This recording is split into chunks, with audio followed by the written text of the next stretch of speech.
नमस्कार दोस्तों, IAS prep पर बहुत बहुत स्वागत है आपका। 24 अप्रैल 2020 आज की तारीख है और डेली 30 प्रोग्राम का समय हो चला है। डेली 30 प्रोग्राम के अंतर्गत आज का जो टॉपिक है वो है 1857 का विद्रोह। 1857 के विद्रोह पर बहुत सारे प्रश्न बनते हैं और पूछे भी जाते हैं। आज ये एपिसोड फर्स्ट है। एपिसोड फर्स्ट में आज हम 24 क्वेश्चन इस पर डिस्कस करेंगे और 6 क्वेश्चन आज के करंट अफेयर के हम डिस्कस करेंगे। टोटल 30 क्वेश्चन ये होंगे। आगे जरूरत पड़ेगी तो एपिसोड 2 और 3 की भी जरूरत पड़ेगी तो कर लेंगे भविष्य में। ठीक है, आप लोग रेगुलर इसको वॉच कर रहे हैं, रेगुलर देख रहे हैं तो आपको ये एपिसोड मिल जाएंगे, आपकी तैयारी कंप्लीट हो जाएगी।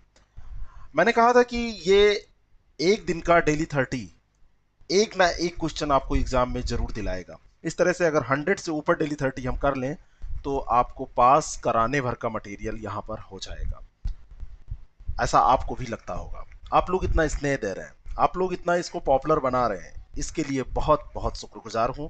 लाइक का बटन आप जब दबाते हैं तो आप समझ लीजिए आप हमारी मेहनत पर एक मुहर लगाते हैं कि हाँ, हम लोग जो काम कर रहे हैं वो आपको पसंद आ रहा है। जब आप शेयर करते हैं तो हमको लगता है कि हम जो काम कर रहे हैं वो आपकी नज़र में भी ऐसा है कि दूसरों तक पहुंचाया जाए। आप इस चीज़ को जारी रखें, हम अपना काम तो जारी रखे ही हुए हैं। चलिए शुरू करते हैं और लेते हैं पहला प्रश्न। पहला प्रश्न है 1857 का विद्रोह की असफलता का मुख्य कारण क्या था। 1857 का विद्रोह सफल नहीं रहा था, यह आपको पता है।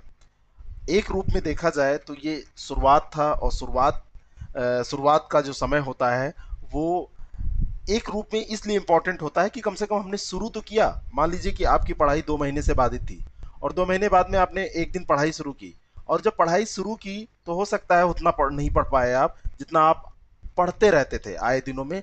आमतौर पर जो आप पढ़ाई करते थे उतना नहीं पढ़ पाए, लेकिन शुरुआती तौर पर यह बहुत महत्वपूर्ण दिन होता है। ठीक उसी तरह से ये भी था।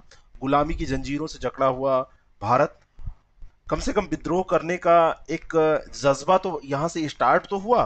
तो किसी सामान्य योजना और केंद्रीय संगठन की कमी के कारण ऐसा हुआ था कि ये सफल नहीं रहा था, असफल हो गया था। बी ऑप्शन यहाँ पर करेक्ट है। अगला प्रश्न है 1857 के विद्रोह के समय ब्रिटिश प्रधानमंत्री कौन था। ब्रिटिश प्रधानमंत्री यानी कि जो ब्रिटेन में प्रधानमंत्री था उसके बारे में पूछा जा रहा है। ब्रिटेन में उस समय प्रधानमंत्री थे विस्कांट पामस्टन। विस्कांट पामस्टन उस समय प्रधानमंत्री थे ब्रिटेन की, जब 1857 की क्रांति भारत में हुई थी। ब्रिटेन में जो पामस्टन थे इनका कार्यकाल था 1855 से लेकर 1858 ईस्वी के मध्य में। ठीक है, तो ये आपको ध्यान में रखना है। अगला प्रश्न है निम्नलिखित कथनों पर विचार कीजिए। इसमें पहला स्टेटमेंट है 1857 के विद्रोह के समय भारत का गवर्नर जनरल डफरिन था। विचार कीजिए क्या ये बात सही है। 1857 का जब विद्रोह हुआ था उस समय भारत का गवर्नर जनरल डफरिन नहीं था, कैनिंग था। कौन था? कैनिंग था। याद कर लीजिए, इस समय इसी समय याद कर लीजिए। तो पहला स्टेटमेंट गलत हो गया। दूसरा है कैनिंग भारत में कंपनी द्वारा नियुक्त अंतिम गवर्नर जनरल तथा ब्रिटिश साम्राज्य के अधीन नियुक्त पहला वायसराय था भारत का। तो ये स्टेटमेंट बिल्कुल सही है। केवल दो यहां पर सही हो जाएगा, बी इसका करेक्ट उत्तर हो जाएगा। कैनिंग 1856 से 1862 तक के कार्यकाल के दौरान यहाँ पर रहा था, इसका कार्यकाल यही था। इस कार्यकाल को अगर आप यहाँ ध्यान रखेंगे तो इस समय की जितनी भी घटनाएं हुई थी इस सन के बीच में, उसमें आप कैनिंग को सुमेलित करके सही कर देंगे। अगला प्रश्न, निम्न में से कौन सा एक क्षेत्र 1857 के विद्रोह से प्रभावित नहीं था। इसमें चार जो क्षेत्र दिए हैं इनमें से झांसी प्रभावित था, जगदीशपुर था, लखनऊ था। यहाँ किन किन लोगों ने नेतृत्व किया था ये भी आप अक्सर पढ़ते रहते हैं, लेकिन कभी चित्तौड़ का नेतृत्व आपने पढ़ा है किसने किया था? नहीं ना। तो बी ऑप्शन यहाँ पर करेक्ट हो जाएगा। चित्तौड़ इससे प्रभावित नहीं था, बाकी ये थे झांसी में रानी लक्ष्मीबाई ने, जगदीशपुर में कुंवर सिंह ने और लखनऊ में बेगम हजरत महल ने अगुवाई की थी। आगे इस पे प्रश्न मिल जाएंगे। 1857 के स्वतंत्रता संग्राम में किस राजवंश ने अंग्रेजों की सर्वाधिक सहायता की थी। 1857 का जो संग्राम हुआ उसमें ग्वालियर के सिंधिया ये अंग्रेजों के बहुत खास थे उस समय, और इन्होंने देश को धोखा देके उन लोगों की मदद की थी। अभी मध्य प्रदेश में गवर्नमेंट की जो उठापटक हुई, कांग्रेस से भाजपा में कोई शामिल हुआ, तो वो भी उन्हीं खानदान के हैं। ग्वालियर के सिंधिया जो थे उन्हीं के खानदान के हैं। ग्वालियर के मंत्री उस समय दिनकर राव और हैदराबाद के मंत्री थे सालारगंज। इनकी राजभक्ति की बहुत सराहना यूरोपीय इतिहासकार उस समय करते थे, अभी किताबों में मिल जाता है। कैनिंग ने एक बार कहा था कि यदि सिंधिया भी विद्रोह में सम्मिलित हो जाएं तो मुझे कल ही बिस्तर गोल करना होगा। ये स्टेटमेंट पूछा जा सकता है, किसने कहा था? कैनिंग ने। अगला प्रश्न है, आजादी की पहली लड़ाई 1857 में किसने इसमें पार्टिसिपेट नहीं किया था? 1857 की जो पहली लड़ाई थी तो इसमें किसने पार्टिसिपेट नहीं किया, किसने भाग नहीं लिया था? तात्या टोपे ने भाग लिया था, रानी लक्ष्मीबाई ने तो लिया ही था, बहादुर शाह जफर ने लिया था। अब जरा ध्यान दीजिए कि जो सरदार भगत सिंह थे, भगत सिंह उस समय थे ही नहीं, तो इन्होंने भाग नहीं लिया था। ये तो रीजनिंग का प्रश्न हो गया, डी ऑप्शन यहां पर करेक्ट हो जाएगा। 1857 के विद्रोह को किस उर्दू कवि ने देखा था? कौन उर्दू कवि था जिसने इस विद्रोह को देखा था? तो माना जाता है जो गालिब थे, गालिब ने इसको देखा था 1857 के विद्रोह को, क्योंकि 1796 से, यानी 1796 में इनका जन्म हुआ था और 1869 तक ये जिंदा रहे थे। तो 1857 का विद्रोह, जो ये प्रश्नगत विकल्प दिए हैं, इन्हीं की डेट ऑफ बर्थ इसमें सेट हो रही है। गालिब के बारे में अगर कहा जाए तो उर्दू और फारसी भाषा के बहुत बड़े शायर थे। उर्दू भाषा को सर्वकालिक एक शायरी इन्होंने ऐसा मतलब शायरी प्रदान की जो आज भी इनकी तुलना की जाती है, तो मैं गालिब का नाम लिया जाता है जहां भी शेरो शायरी की बात आती है। और इनके पे एक दो तीन प्रश्न और भी पूछे जा सकते हैं। एक तो इनको दबीर उल मुल्क और नज्म उद्दौला का खिताब मिला था, और दूसरा है कि इनका दूसरा प्रश्न कि इनका जन्म कहाँ हुआ था, तो इनका जन्म हुआ था आगरा में। और एक प्रश्न पूछा जाता है कि इनकी मृत्यु कहाँ हुई थी, तो इनकी मृत्यु हुई थी दिल्ली में। ठीक है ना, तो जन्म और मृत्यु भी आपको ध्यान में रखना है। अगला प्रश्न है, निम्नलिखित में से कौन 1857 के विद्रोह में अंग्रेजों का सबसे कट्टर दुश्मन था? अब ये जो प्रश्न पूछा जा रहा है कि सबसे कट्टर दुश्मन कौन था, 1857 का जब विद्रोह हुआ था तो फैजाबाद में मौलवी अहमदुल्ला शाह थे, जिन्होंने वहां पर नेतृत्व किया था विद्रोह का। अंग्रेजों के कट्टर दुश्मनों में से ये थे। मूलतः तमिलनाडु के अर्काट के रहने वाले थे, लेकिन फैजाबाद में आकर ये बस गए थे। फिर भारत के विभिन्न धर्मानुयायियों का आह्वान करते हुए, सारे लोग काफिर अंग्रेजों के विरुद्ध खड़े हो जाओ और उन्हें भारत से बाहर खड़ेद दो, ऐसा इन्होंने कहा। और हिंदू मुस्लिम सबको इन्होंने एकत्रित करने की कोशिश की, इसलिए माना जाता है कि ये अंग्रेजों के सबसे कट्टर दुश्मन थे। ठीक है, ए ऑप्शन इसका करेक्ट हो जाएगा। नेक्स्ट क्वेश्चन है, निम्नलिखित तथ्यों पर विचार कीजिए। बिहार में 1857 के विद्रोह का केंद्र जगदीशपुर था, क्या ये बात सही है? जगदीशपुर इसका केंद्र था, ये बिल्कुल सही बात है। और दूसरा स्टेटमेंट है, यहाँ जमींदार कुंवर सिंह ने नेतृत्व संभाला और गया जिले में अंग्रेजों की सत्ता का तख्ता पलटकर अपनी सरकार स्थापित की। नेतृत्व तो जमींदार कुंवर सिंह ने संभाला था, ये बिल्कुल सही है, लेकिन यहाँ पर जो गया जिला दिया हुआ है ये गलत है। इन्होंने शाहाबाद जिले में अंग्रेजों की सत्ता का तख्ता पलट किया था, तो दूसरा स्टेटमेंट गलत हो जाएगा, केवल एक यहां पर सही हो जाएगा। ए ऑप्शन यहां पर करेक्ट हो जाएगा। 10वां प्रश्न है, निम्नलिखित कथनों पर विचार कीजिए। 1857 की क्रांति के समय असम में मनीराम दीवान ने विद्रोह का नेतृत्व किया।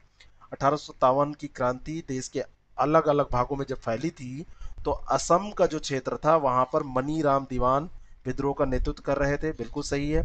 दूसरा स्टेटमेंट है, प्रारंभ में वह अंग्रेजों के अति वफादार सहयोगी थे, क्या ये बात सही है? ये बात भी बिल्कुल सही है। वहां पर चाय के बागान जो लगाने थे, चाय के बागान इन्होंने लगाए थे, चाय के बागानों की अच्छी जानकारी इनको थी, और शुरू में ये वफादार थे, बाद में अंग्रेजी नीतियों के ये विरुद्ध चले गए थे। तो दूसरा स्टेटमेंट भी बिल्कुल सही है, तो सी ऑप्शन यहां पर करेक्ट हो जाएगा। ठीक है, अगला प्रश्न 11 नंबर प्रश्न है,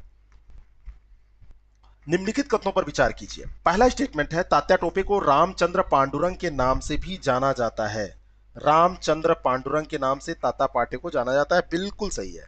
तात्या टोपे, सॉरी मैं गलत बोल गया, एक्सट्रीमली सॉरी, माफ कीजिएगा।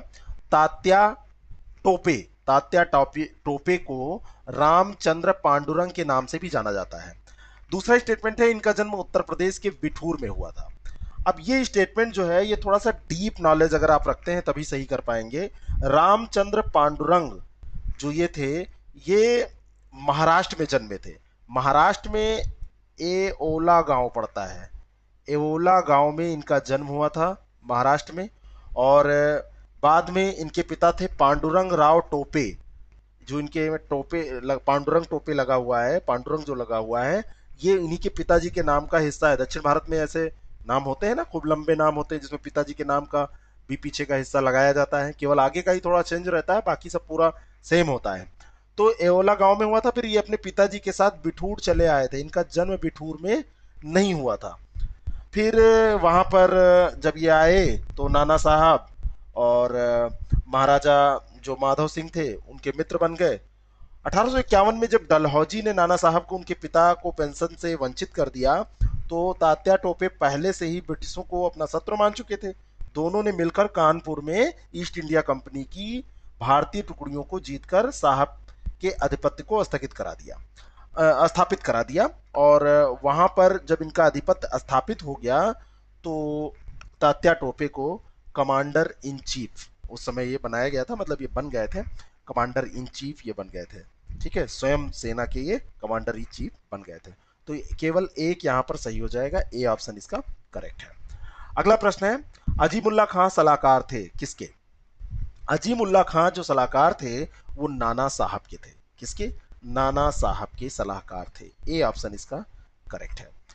एक चीज मैं देखता हूं अक्सर लोगों में, या आप इसको बुरा मत मानिएगा, आप ही लोगों में लक्ष्य को लेके एक निष्ठता नहीं रहती है। एक निष्ठता हर चीज में जरूरी है। अगर आप कोई भी काम कर रहे हैं, कोई भी, जैसे आप कहते हैं ना कि रिश्तों में भी एक निष्ठता जरूरी है, ऐसे आपको लक्ष्य में भी एक निष्ठता रखनी पड़ती है। अगर एक लक्ष्य आप लेके चलेंगे, मान लीजिए कि आपने पीसीएस बनने का सपना देखा है, आपने आईएएस बनने का सपना देखा है, और अगर आप इसी के बारे में कंटिन्यू सोचेंगे, आप इसी के बारे में लगातार पढ़ाई करेंगे, इसी के बारे में आप रात दिन सोचते रहेंगे, इसी पर आप काम करते रहेंगे, तो एक दिन ये अचीव हो जाएगा। होता यह है कई बार आप भटकने लगते हैं, आप छोटी परीक्षाओं की तरफ, पता चला आपने पीसीएस की पढ़ाई कर रखी है, एक स्तर बनाया है, फिर आपने सोचा कि अब कोई भर्ती आ जाए छोटी मोटी, और लोअर सबॉर्डिनेट की उसी में हो जाते हैं, बस ठीक है। लोअर सबॉर्डिनेट तक भी ठीक है, लेकिन आप जब कहते हैं लेखपाल हो जाए, जब आप कहते हैं कि बस किसी तरीके से जॉब लग जाए कहीं पर भी छोटी मोटी, उससे काम चला लेंगे, तो थोड़ी सी कहीं ना कहीं एक ये गलत बात है। आपको अपने हौसले को डाउन नहीं होना देना चाहिए, नहीं होने देना है, कतई नहीं होने देना है। ठीक है, और जब आप कोई भी लक्ष्य साधें तो उसको तब तक साधे रहें जब तक वो पूरा ना हो जाए। अगर ऐसा आप नहीं कर रहे हैं तो आप खुद को धोखा दे रहे हैं, खुद को धोखा दे रहे हैं, और खुद को दिया गया धोखा कभी भी इसकी भरपाई नहीं हो पाती है, ध्यान रखिएगा। तो अगर आपने सपना देख लिया है तो आप इसी को करिए। आप जो पढ़ रहे हैं उसको सही से पढ़िए, स्तरीय पढ़िए, भटकाव नहीं होना चाहिए। पढ़ाई में जो किताब आप पढ़ रहे हैं उसको सही से पढ़िए, जो चीज आप फॉलो कर रहे हैं उसको सही से करिए। कंफ्यूज हो जाएंगे तो समस्या हो जाएगी। नाना साहब का सेनापति कौन था? अगला प्रश्न है, नाना साहब का जो सेनापति था वो था तात्या टोपे। ठीक है, अभी हमने इसमें ऊपर उस क्वेश्चन के डिस्कशन के क्रम में आपको बताया था। तो नाना साहब के जो सेनापति थे वो तात्या टोपे थे। कभी कभी कमांडर इन चीफ पूछा जाता है, हिंदी में कमांडर इन चीफ लिख दिया जाता है, तो हिंदी में भी कमांडर इन चीफ, अंग्रेजी में तो सेनापति का कमांडर इन चीफ होता ही है। तो ये ध्यान रखिएगा, सी ऑप्शन यहाँ पर करेक्ट है। अगला जो प्रश्न है, निम्नलिखित कथनों पर विचार कीजिए। 1857 के संघर्ष में भाग लेने वाले सिपाहियों की सर्वाधिक संख्या बंगाल से थी, क्या ये बात सही है? सर्वाधिक संख्या बंगाल से नहीं थी, पहला स्टेटमेंट ये गलत है। सर्वाधिक संख्या अवध से थी। कहां से थी? अवध से थी सर्वाधिक संख्या। और दूसरा स्टेटमेंट है अवध से लगभग 75,000 सैनिक सेना में थे, ये बिल्कुल सही है, 75,000 के करीब थे। तो बी ऑप्शन यहां पर करेक्ट हो जाएगा। देखिए, जो ये विद्रोह हुआ था तो उस समय सिपाहियों की जो सर्वाधिक संख्या वो अवध से थी, लेकिन एक चीज कहा जाता है कि उस समय जो स्टेटमेंट है ये पूछा जा सकता है कि शायद ही कोई ऐसा परिवार रहा हो अवध का जिसका कोई ना कोई सदस्य सैनिक ना रहा हो, यानी कि सेना में शामिल ना रहा हो। तो ये स्टेटमेंट भी आप ध्यान में रखिएगा। अगला प्रश्न है, निम्नलिखित में से कौन इलाहाबाद में 1857 के संग्राम का नेता था? तो ये नेता थे मौलवी लियाकत अली। कौन थे? मौलवी लियाकत अली। डी ऑप्शन यहाँ पर करेक्ट है। 1857 का जब संग्राम हुआ तो इलाहाबाद में इन्होंने ही कमान संभाली थी, और बाद में जनरल नील वहां पर थे, उन्होंने विद्रोह को दबा दिया था, समाप्त कर दिया था। इनका जो कभी एक प्रश्न आपसे पूछा जा सकता है, क्योंकि ये यूपी का एग्जाम है और यूपी स्पेशल के तहत पूछा जा सकता है कि इनका जन्म कहाँ हुआ था। तो इनका जन्म हुआ था महगांव में। महगांव उस समय हुआ करता था इलाहाबाद में, लेकिन वर्तमान समय में ये कौसाम्बी डिस्ट्रिक्ट में है। किसमें है? कौसाम्बी डिस्ट्रिक्ट में वर्तमान समय में ये है। निम्नलिखित कथनों पर विचार कीजिए। लखनऊ में विद्रोह का प्रारंभ 4 जून 1857 को हुआ था। क्या ये डेट आपको याद है? बिल्कुल सही डेट है। 4 जून 1857 को लखनऊ में विद्रोह का प्रारंभ हुआ। लखनऊ में विद्रोह का नेतृत्व अजीम उल्ला खां ने किया था। क्या ये बात सही है? ये बिल्कुल गलत है। अभी ऊपर के प्रश्न में व्याख्या में हमने डिस्कस किया था, बेगम हजरत महल ने इसको नेतृत्व प्रदान किया था। तो ये दूसरा स्टेटमेंट गलत हो जाएगा, केवल एक यहां पर सही हो जाएगा। ए ऑप्शन इसका करेक्ट है। अगला प्रश्न है, रानी लक्ष्मीबाई को अंतिम युद्ध में सामना करना पड़ा किसका? इनको सामना करना पड़ा था ह्यूरोज का। ए ऑप्शन यहां पर करेक्ट है। मराठा अंतिम मराठा राजा गंगाधर राव की विधवा थी। कौन? रानी लक्ष्मीबाई। इनका जन्म कहां हुआ था? रानी लक्ष्मीबाई का जन्म हुआ था वाराणसी में। कहां हुआ था? वाराणसी में। ये ध्यान रखिएगा। मनु इनके बचपन का नाम था। अभी एक फीचर फिल्म भी आई इनके नाम पर, और कंगना रनौत ने इसमें रोल किया है इनका। तो गंगाधर राव की जब मृत्यु हो गई, उनकी ये विधवा हो गई। डलहौजी का व्यक्तिगत सिद्धांत 1853 में झांसी का ब्रिटिश साम्राज्य, इसमें विलय किया गया। और 4 जून 1857 को रानी लक्ष्मीबाई के नेतृत्व में विद्रोह हुआ, और झांसी के पतन के बाद रानी ग्वालियर की ओर प्रस्थान कर गई, जहां तात्या टोपे के साथ अंग्रेजों को कई युद्धों में इन्होंने पराजित किया। और जनरल ह्यूरोज से लड़ते हुए 17 जून 1858 को, ये डेट भी इंपॉर्टेंट है, कई फैक्ट यहां पर आप नोट कर लीजिए। 17 जून 1858 को इनको वीरगति की प्राप्ति हुई। जब रानी को वीरगति की प्राप्ति हो गई तो ह्यूरोज ने कहा कि भारतीय विद्रोहियों में यहां सोई ही औरत अकेली मर्द थी, इतना वीर थी ये। यहां सोई हुई औरत अकेली मर्द थी, ऐसा ह्यूरोज ने कहा था। महारानी लक्ष्मीबाई की समाधि कहाँ स्थित है? ये भी एक बहुत महत्वपूर्ण प्रश्न है। तो जन्म तो इनका वाराणसी में हुआ था, लेकिन इनकी जो समाधि है वो ग्वालियर में है। ठीक है, जन्म वाराणसी में, लेकिन ग्वालियर में इनकी मृत्यु हुई थी, वहीं पे इनकी समाधि स्थित है। डी ऑप्शन इसका करेक्ट है। 1857 के विद्रोह के समय खान बहादुर ने कहाँ का नेतृत्व किया था? तो खान बहादुर ने नेतृत्व किया था बरेली का। सी ऑप्शन इसका करेक्ट है। बरेली में रुहेलखंड के भूतपूर्व शासक के उत्तराधिकारी खान बहादुर थे। इन्होंने 1857 के विद्रोह की रहनुमाई की। बाद में मतलब ये ब्रिटिश पेंशन पर गुजर बसर कर रहे थे। शुरू में इसमें कोई दिलचस्पी इन्होंने युद्ध में नहीं ली थी, लेकिन बाद में इन्होंने युद्ध में दिलचस्पी ली और विद्रोह में ये शामिल हुए। विद्रोह की लहर फैलते ही उन्होंने खुद को एक्टिव किया और प्रशासन संभाल लिया, और लगभग 40,000 सैनिकों को एकत्रित किया। 40,000 सैनिक जब एकत्रित हुए, संगठित हुए, सेना बनाई और अंग्रेजों का कड़ा मुकाबला किया। ठीक है।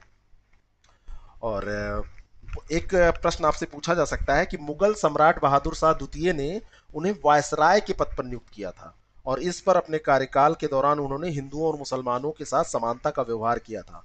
तो ये ध्यान रखना है आपको। 1857 के स्वाधीनता संग्राम का प्रतीक क्या था? तो 1857 के स्वाधीनता संग्राम का प्रतीक था कमल और रोटी। रोटी और कमल के जरिए एक से दूसरे सैनिक में, एक से दूसरे क्रांतिकारी में सूचना का संचारण किया जाता था। कमल एक दूसरे को भेजे जाते थे, तो उसमें क्रांति का कहीं ना कहीं एक संदेश भेजा जाता था। ठीक इसी तरह रोटी का भी काम था। अंग्रेज लोग जान नहीं पाते थे और ये सब काम हो जाते थे।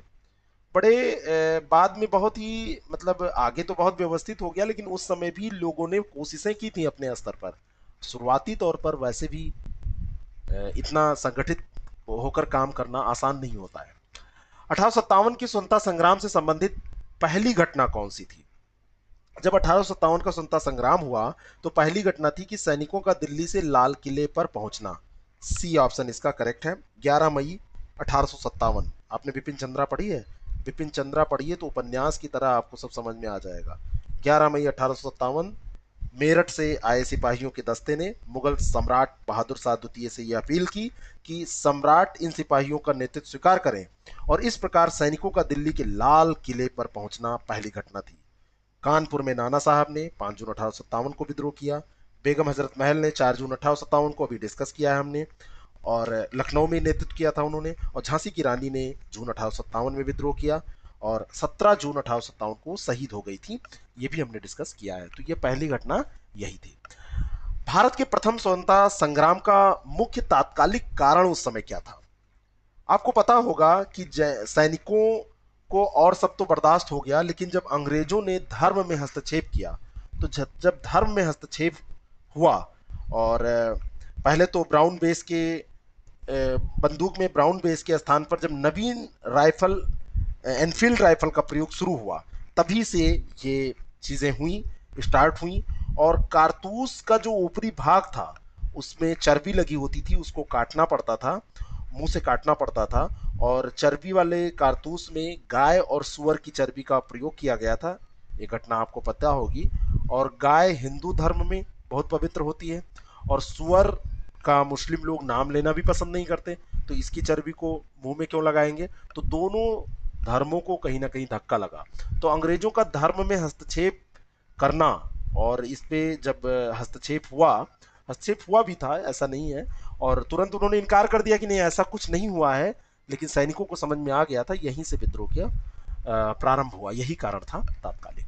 निम्नलिखित में से किन ब्रिटिश अधिकारियों ने लखनऊ में अपना जीवन खोया? बहुत इंपॉर्टेंट प्रश्न है ये जो प्रश्न है इसमें जनरल जॉन निकलसन, जो पहला स्टेटमेंट है, जनरल जॉन निकलसन को छोड़कर बाकी सबने लखनऊ के विद्रोह में अपना जीवन गंवाया था। और ये निकलसन का संबंध दिल्ली से था। कहाँ से? दिल्ली पर अधिकार करने से इनका संबंध था, और वहीं पर दिल्ली पर अधिकार करने के क्रम में इन्होंने जान गंवाई थी। तो लखनऊ से अगर देखा जाए तो जनरल नील, मेजर जनरल हैवलॉक और सर हेनरी लॉरेंस, ये तीनों के तीनों सही हैं। तो इसका सही उत्तर क्या हो जाएगा? 2, 3 और 4, जो कि दिया हुआ है सी विकल्प में। सी ऑप्शन इसका करेक्ट हो जाएगा। अगला प्रश्न है, अंग्रेज राजपूत राज्यों में 1857 के विद्रोह को दबाने में सफल रहे। तो राजपूत राज्यों में विद्रोह दबाने में सफल क्यों रहे? इसका कारण क्या था? ये ऐसा इसलिए संभव हो पाया क्योंकि स्थानीय शासकों ने क्रांतिकारियों का साथ नहीं दिया। स्थानीय जो शासक थे उन्होंने क्रांतिकारियों का साथ नहीं दिया था। विद्रोह के समय भारतीयों में एकता का अभाव था, चाहे जो भी कारण रहे हों, लेकिन एकता नहीं थी। विद्रोह के लिए यह घातक सिद्ध हुआ। विद्रोहियों के लक्ष्य को धक्का पहुंचाने के लिए यह अकेली कमजोरी बहुत व्यापक थी। मतलब ये कमजोरी काफी थी कि हम साथ ही नहीं दे रहे हैं, हमारे यहाँ जो शासक हैं, स्थानीय शासक, वो साथ ही नहीं दे रहे हैं, वो तो कहीं ना कहीं अंग्रेजों की चाटुकारिता कर रहे थे। तो इसी कारण से यह असफल रहा। चलिए अब 6 प्रश्न देख लेते हैं आज के करंट अफेयर के। सुप्रीम कोर्ट ने किस राज्य के पहले के आदेश को रद्द किया जिसने अनुसूचित क्षेत्रों के स्कूलों में एसटी शिक्षकों को 100%, 100% आरक्षण प्रदान किया था? तो ये किया है कहाँ के, किस राज्य का मामला है? ये मामला है आंध्र प्रदेश का। आंध्र प्रदेश के पहले का आदेश जो था उसको खारिज कर दिया गया, और उसके द्वारा अनुसूचित क्षेत्रों के स्कूलों में जो एसटी शिक्षकों के 100% आरक्षण का मसला था, इसको निरस्त कर दिया गया है। तो बी ऑप्शन इसका करेक्ट है। हाल ही में पोषक तत्वों पर आधारित सब्सिडी दरों के निर्धारण की मंजूरी के संदर्भ में एनबीएस योजना में किस उर्वरक को शामिल किया गया है? तो ये उर्वरक है अमोनियम फास्फेट। सी ऑप्शन इसका करेक्ट हो जाएगा। केंद्रीय मंत्रिमंडल ने जो फास्फेटिक पोटासिक उर्वरक हैं उनके लिए पोषक तत्वों पर आधारित सब्सिडी को ठीक करने की मंजूरी प्रदान की है, और अमोनियम फास्फेट जैसे जटिल उर्वरक के उपयोग को भी मंजूरी दे दी है। अगला प्रश्न है, निम्नलिखित कथनों पर विचार कीजिए। बहुत ही इंपॉर्टेंट प्रश्न है। विश्व चैंपियन पीवी सिंधु को, यहाँ पे पीवी सिंधु को आई एम बैडमिंटन अभियान का राजदूत नामित किया गया है। क्या ये बात बिल्कुल ये सही है? तो ये बिल्कुल सही बात है। पहला ऑप्शन तो बिल्कुल करेक्ट है। यह अभियान विश्व ओलंपिक संघ द्वारा शुरू किया गया है। तो विश्व ओलंपिक संघ के द्वारा जो ये अभियान शुरू किया गया है, ये बात कहां तक सही है। ये विश्व ओलंपिक संघ के द्वारा नहीं शुरू किया गया है। ये जो अभियान है ये विश्व बैडमिंटन फेडरेशन जो है, बैडमिंटन वर्ल्ड फेडरेशन, BWF जिसको कहते हैं, उसके द्वारा शुरू किया गया है। तो दूसरा स्टेटमेंट गलत हो जाएगा, केवल एक यहां पर सही हो जाएगा। आप लोग प्रैक्टिस कर रहे हैं ना, आप रोज, मैंने बार बार आपसे कहा है कि रोज टारगेट करिए कि आपको खुद क्वेश्चन देखने हैं। जब तक आप खुद क्वेश्चन नहीं देखेंगे 100-150, कम से कम 150 क्वेश्चन रोज, एक पेपर कम से कम रोज सॉल्व नहीं करेंगे, तब तक कुछ नहीं होने वाला है। क्योंकि आप जब खुद करते हैं तो आप उसके हर डायमेंशन पे विचार करते हैं। जब आप खुद करते हैं तो आप उसके जो पहलू आपको नहीं पता है उसको पढ़ते हैं, तो आप ये महसूस करते हैं कि हाँ हमने ये पढ़ा, और ये जो महसूस, ये जो एहसास होता है, इससे कॉन्फिडेंस आता है, और कॉन्फिडेंस ही ऐसी चिड़िया है जिससे आप बहुत ऊंची उड़ान भर सकते हैं। तो मैं जो करा रहा हूं इसको तो आप करते रहिए, लेकिन खुद प्रैक्टिस जरूर करिए। आपका सिलेक्शन श्योर है, कोई रोक नहीं सकता है। लेकिन हाँ, कॉपी पेन आपको उठाना पड़ेगा। आप कॉपी पेन इसलिए उठाइए कि अपनी जो कमजोरियां हैं, जो आपको नहीं आता है, उसको नोट करते चलिए। यहां पर भी एक्स्ट्रा इंफॉर्मेशन आप नोट करते चलिए। देश में पूलित या पूल्ड परीक्षण को अपनाने वाला प्रथम केंद्र शासित प्रदेश कौन सा है। अभी कोविड-19 के संबंध में इतने प्रश्न बन रहे हैं, क्या पूछा जाएगा कुछ समझ में नहीं आ रहा है, क्योंकि इतने प्रश्न हो जाएंगे, पूरा प्रश्न पत्र तो इसी से भर जाएगा। तो अभी पूल्ड परीक्षण जो विधि होती है, इसमें एक सुपर सैंपल बनाने के लिए कई नमूनों को मिश्रित किया जाता है। ये पूल्ड परीक्षण विधि होती है। हर बार एक नमूने के परीक्षण के अतिरिक्त एक बार में परीक्षण इसका हो जाता है, मतलब एक साथ में हो जाता है। तो इसका प्रयोग करने वाला जो पहले देश देखा जाए तो जर्मनी और इजराइल था, वहां पर ये उपयोग में लाया जा रहा था। अभी इंडिया में अंडमान निकोबार में इसका प्रयोग किया जाने लगा है, तो ये भारत का पहला स्टेट बन गया है।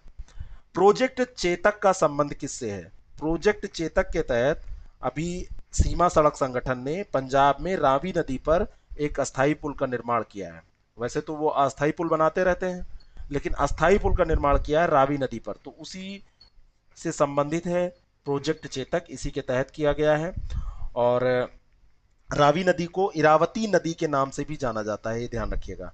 इरावती नदी भी अगर आपसे पूछी जाए या विकल्प में दी जाए तो ये रावी नदी ही कहा जा रहा है। ए ऑप्शन यहां पर करेक्ट है। लास्ट प्रश्न है आज का, निम्नलिखित कथनों पर विचार कीजिए। पहला स्टेटमेंट, लेबनान मारिजुआना जिसे भांग कहते हैं, कहते नहीं क्या भांग खाए हो, तो भांग की खेती को वैध बनाने वाला पहला अरब देश है। आप लोग कभी नशे के लत में मत पड़िएगा। तो लेबनान ने अभी ऐसा किया है, इसको वैध बना दिया, वैलिड कर दिया, लीगल होगी वहां पर खेती। ए ऑप्शन इसका करेक्ट है, मतलब पहला स्टेटमेंट सही है। दूसरा स्टेटमेंट है, लेबनान, मोरक्को और अफगानिस्तान के बाद, यानी पहला मोरक्को है और दूसरा अफगानिस्तान है, इन दोनों के बाद मैरिजियाना, इसको एक कहते हैं कैनिवस राल, कैनिवस राल का तीसरा सबसे बड़ा आपूर्ति करता है। तो क्या ये बात सही है? ये भी बात बिल्कुल सही है। तो यहां पे दोनों के दोनों स्टेटमेंट सही हैं। सी ऑप्शन इसका करेक्ट ऑप्शन हो जाएगा।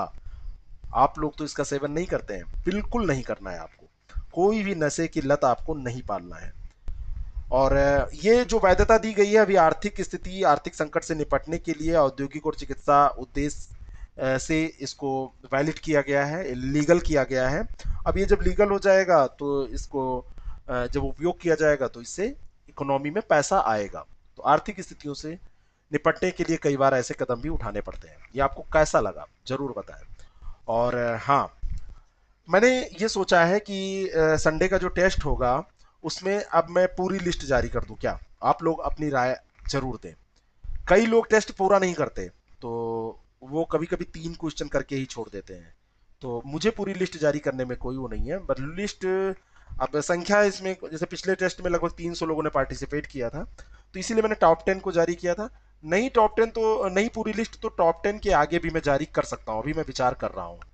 तो इसको आप लोग ये करते रहिएगा, अच्छे से पढ़ते रहिएगा, और कोरोना से बचे रहिएगा। अब गांव में भी ये फैल रहा है, धीरे धीरे सैंपल मिल रहे हैं इसके। एक्चुअली जांच जब होगी तो मिलेंगे ही, तो आप अपने को सेफ रखिए, अच्छे से पढ़ाई करते रहिए, बिल्कुल टेंशन मत लीजिए, अपने लक्ष्य के प्रति आप सजग रहिए।